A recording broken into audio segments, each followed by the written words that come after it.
again to kick off our week with a little Monday motivation, and our own Jully Black is here for the third in her S.H.A.P.E series. Okay, the past 2 Mondays we've tackled S for spirituality and the 4 H's to support a healthy life. And today we're going to break down not 1, but 2 letters, right? 2.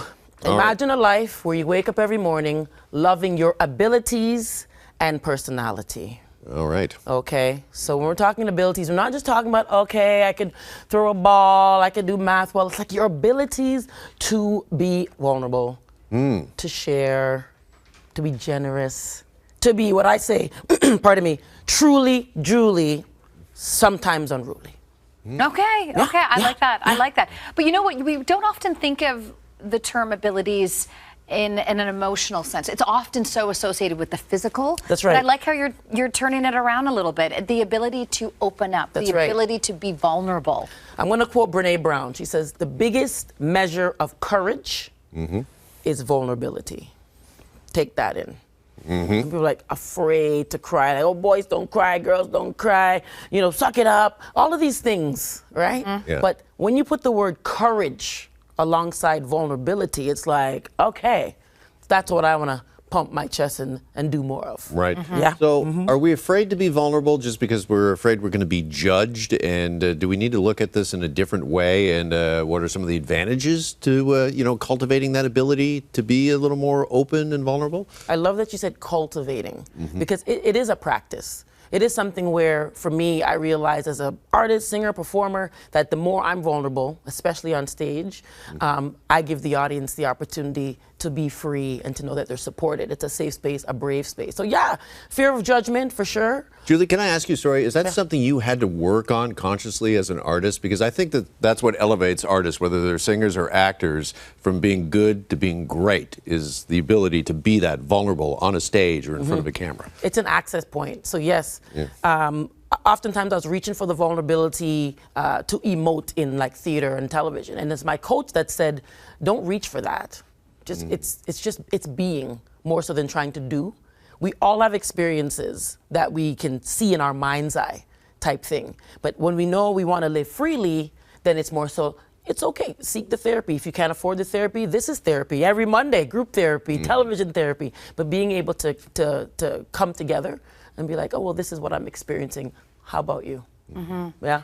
All right, the letter P. P, we're saying, is standing for personality, and at this, I mean, these go hand in hand with what we're talking about on the vulnerability, the ability to be vulnerable. Yeah. And you're saying with P and personality, let it shine. Yeah. So Dr. Joe Dispenza says, your personality becomes your personal reality. Take that in.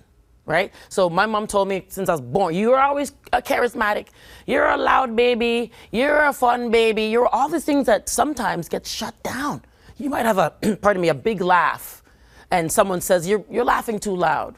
You know, a friend of mine, we were at a restaurant, true story, she was laughing, and another family came over and said, could you quiet down?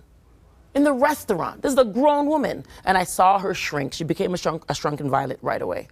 But guess what? That big, bold, loud voice, it oftentimes is giving someone else the opportunity to laugh as well, right? Someone might have an accent. You might be from another country. There's a lot of code switching happening these days. I don't want anyone to know I'm not born Canadian or whatever it may be.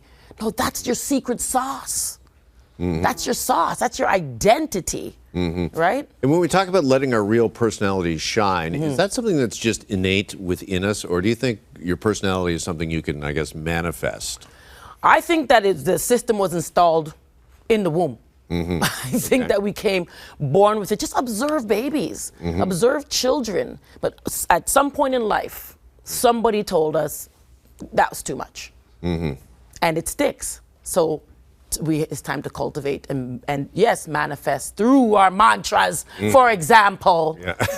Right? We love your mantra. You ready for the mantra? Oh, yeah, you have one? Okay, I have one. Okay, repeat after me. Here it goes. Okay.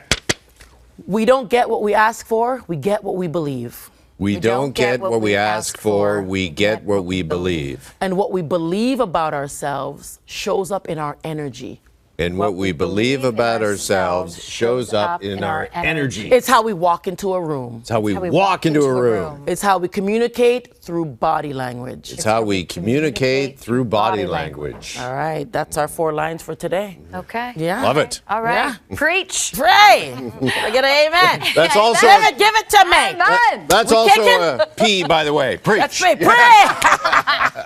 Okay, so we are finishing up the acronym or the word SHAPE next week.